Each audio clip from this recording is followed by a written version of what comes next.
लोग मुंबई दिल्ली छोड़ छोड़ के अपने घरों में जाके लोन ले लेके आसानी से लोन मिल रहा है, इन्वेस्टमेंट करा कि भैया चलो तुम्हारी अच्छा जमीन इतना इतना बड़ा घर है ना, इसमें तो 5 मंजिला खड़ा कर दिया, इसमें रूम बना दिया, होम स्टे चल रहा है, एक दिन में 20-20 हजार रुपए किराया। बहुत बड़ा अटैक हुआ भारत के ऊपर, जो सांस्कृतिक हमारे ऊपर अटैक हुआ है टीवी के माध्यम से, जो नई जनरेशन को बरगलाया गया है।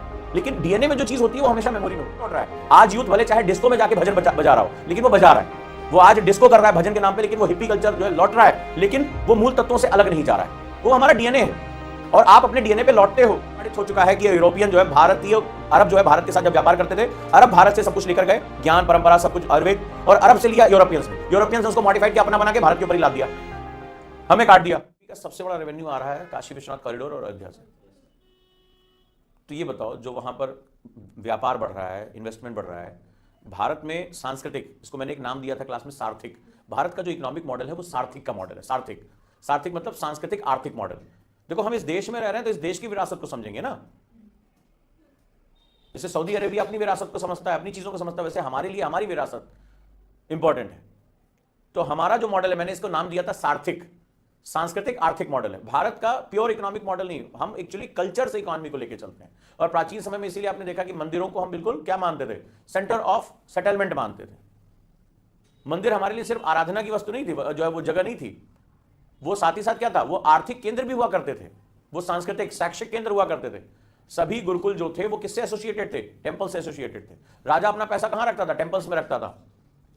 टेंपल्स क्या थे, उसकी ध्वजा का, उसकी जो राज्य की ताकत को वो प्रोपगेट करते थे। जो ये ध्वज चढ़ाया गया है राम मंदिर पे, ये बेसिकली इक्ष्वाक वंश, उसमें जो वृक्ष का चित्र है वो भगवान श्री राम जो है कहां, इक्ष्वाक वंश से आते हैं।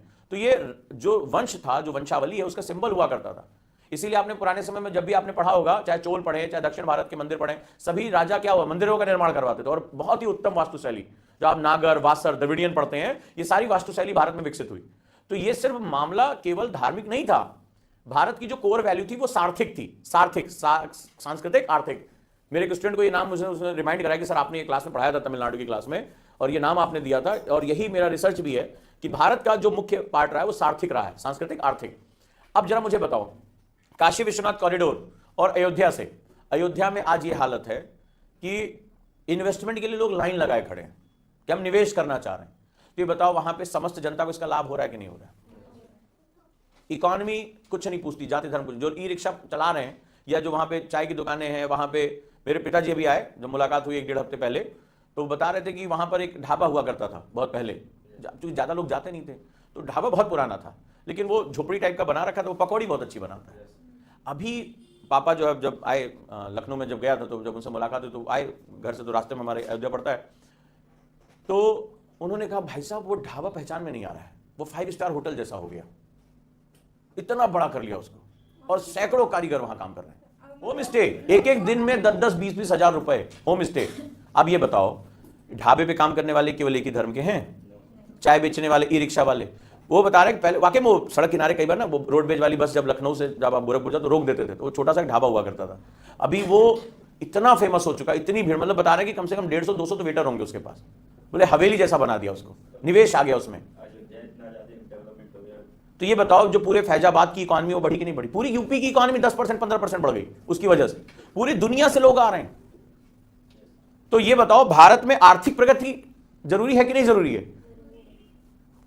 जिनके घर थे उन्होंने रेनोवेट करा दी, इन्वेस्टमेंट उनके घरों में हो गई। जिनको खाने को नहीं रहता था वो करोड़पति हो चुके, हो गया भाई।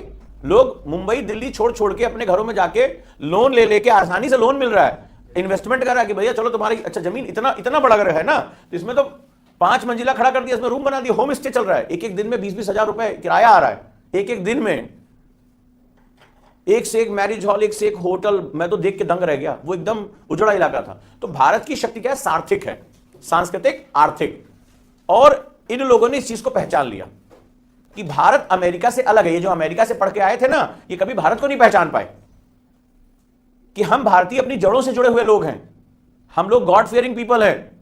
उन्होंने हमें अंधविश्वासी कहा, हम अंधविश्वासी नहीं थे। हमारा ये डीएनए है कि आखिरी में हम अपनी हर चीज को क्या होता है, ईश्वर को समर्पित कर देते हैं, हम उसके नाम से ही सारा काम करते हैं। हालांकि बहुत बड़ा अटैक हुआ भारत के ऊपर, जो सांस्कृतिक हमारे ऊपर अटैक हुआ है टीवी के माध्यम से, जो नई जनरेशन को बरगलाया गया है, लेकिन डीएनए में जो चीज होती है वो हमेशा मेमोरी में होती है। आज यूथ वापस लौट रहा है, आज यूथ भले चाहे डिस्को में जाके भजन बजा रहा हो, लेकिन वो बजा रहा है, वो आज डिस्को कर रहा है भजन के नाम पे, लेकिन वो हिप्पी कल्चर जो है लौट रहा है, लेकिन वो मूल तत्वों से अलग नहीं जा रहा है। वो हमारा डीएनए है और आप अपने डीएनए पे लौटते हो। मैंने पहले भी कहा था, चेतनाएं कभी विलुप्त नहीं होती, चेतनाएं सिर्फ सुप्त होती हैं। ये सिर्फ सोती हैं, सो रहे थे हम, हमें सुलाया जा रहा था, लेकिन चेतनाएं जागृत होती हैं फिर से। काशी विश्वनाथ, जिसे बनारस कहा जाता है, बनारस में तो बहुत बड़ी आबादी इस्लाम को मानने वाले लोगों की, बहुत बड़ी, जो जुलाहे का काम, साड़ी बुनने का काम करते थे। आज जब काशी विश्वनाथ कॉरिडोर में इतना ज्यादा टूरिस्ट आ रहा है, पैर रखने की जगह नहीं है, मतलब पैर रखने की कहीं जगह नहीं है, तो वहां पर क्या सबकी इकॉनमी नहीं बढ़ रही होगी? क्या हम वहां जब रिक्शे पे बैठते हैं, रिक्शे बैठते हैं, हम धर्म पूछ के बैठते हैं? नहीं बैठते हैं। चाचा अगले स्टेशन तक छोड़ देना, दशाश्वमेध घाट तक छोड़ देना, कॉरिडोर तक छोड़ देना, यही तो कहते हैं। वो जो खिलौने बेच रहे हैं, कुछ बेच रहे हैं, हम किसी धर्म पूछ रहे हैं क्या? नहीं पूछ रहे हैं। सबको वहां पे रोजगार मिला हो, तो आखिरी में उनके बच्चों की पढ़ाई हो रही है, उनके घर बन रहे हैं, सबका भला हो रहा है ना। तो यही तो भारत का मूल तत्व है, सर्वधर्म संभाव। भारत का मूल तत्व क्या है? सर्वधर्म संभाव। हमने पहले, अंग्रेजों ने कहा कि रिलीजन है, हमने कहा पंथ है। उनके पास, ससुरों के पास वैसे भी एक आध सबसे ज्यादा होते नहीं, उधारी की जिंदगी जी रहे हैं। वेस्ट कहां से महान कल्चर हो गया यार? उधार का कल्चर है, 400 साल पुराना कल्चर है। जुमा 4 दिन हुआ अभी। उनके पास तो एक शब्द के 2 पर्यायवाची नहीं होते हैं, तो वो नहीं समझ पाते हमें। और हमारे यहां पूरी कौम चली गई पढ़ने, मैकाले यही चाहता था, वो चली गई और चल के वहां से जाके अंग्रेजियत माइंडसेट में लेके आगे बैठ गई। इन्होंने अपना सिस्टम और बना लिया, क्योंकि न्याय हमारे हिंदी में है नहीं, सब इंग्लिश में पढ़ के। इंग्लिश में ही बात करनी पड़ेगी आपको, इंग्लिश में आपको डॉक्यूमेंट देने पड़ेंगे। भारतीय इसी में हीन भावना आ जाती है, इंग्लिश नहीं आती है। फिर ये विदेशों में पढ़ के जाते हैं, बड़ी बड़ी बातें होती हैं, इनका पूरा माइंडसेट क्या हो जाता है एकदम। और कानून भी किसका बना है? वो अंग्रेजों का। अभी तक तो आईपीसी चलता था, भारतीय न्यायिक दंड संहिता, उसमें भी थोड़ा बहुत सुधार कर पाए अभी तक हम आईपीसी से, आईपीसी कॉर्नवालिस ने बनाई थी, अंग्रेजों ने बनाई थी। हम अंग्रेजों के बनाए कानून से शासित होते चले हैं आजाद भारत में। बहुत काम करना है भाई, बहुत काम करना है। 1947 में हम सिर्फ स्वतंत्र हुए थे, हम डीकोलोनाइज नहीं हुए थे। हम केवल, हमें फ्रीडम मिली थी, हम गैर औपनिवेशिक प्रक्रिया में शामिल नहीं हुए थे। हमने वो सिंबल्स, वो सिस्टम नहीं हटाया था, हम उसी के साथ थे। ये बात के 50 प्रमाण, हजारों प्रमाण हमारे बीच में मौजूद हैं।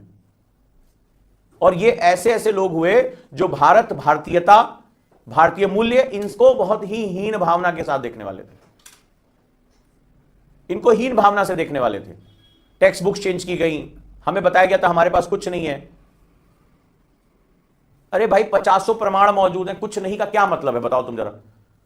आज प्रमाणित हो चुका है कि यूरोपियन जो है, भारतीय, अरब जो है भारत के साथ जब व्यापार करते थे, अरब भारत से सब कुछ लेकर गए, ज्ञान, परंपरा, सब कुछ आयुर्वेद, और अरब से लिया यूरोपियंस ने उसको मॉडिफाइड किया, अपना बना के भारत के ऊपर ही लाद दिया, हमें काट दिया। तो आज तो ये पूरा प्रमाणित है पूरी दुनिया में।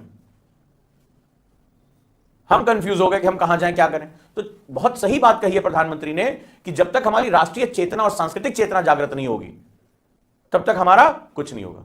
और ये सबको समझना पड़ेगा कि हमारा जो मॉडल रहा है वो सार्थिक मॉडल रहा है। जब किसी भी क्षेत्र की इकॉनमी बढ़ती है तो सबको उसका लाभ होता है। आज अयोध्या की सड़कें देखिए, बिजली की उपलब्धता देखिए, सुरक्षा देखिए। एनएसजी का नया सेंटर कहां बनाया जा रहा है? अयोध्या में। एनएसजी कमांडोज मारेंगे, कितना, मतलब आदमी घुसने से पहले 4 बार सोचेगा। कभी हम कल्पना भी नहीं कर सकते थे, जब हम लोग कॉलेज वाले में थे, कल्पना भी नहीं कर सकते थे कि ये चीज इतनी सुधरेगी।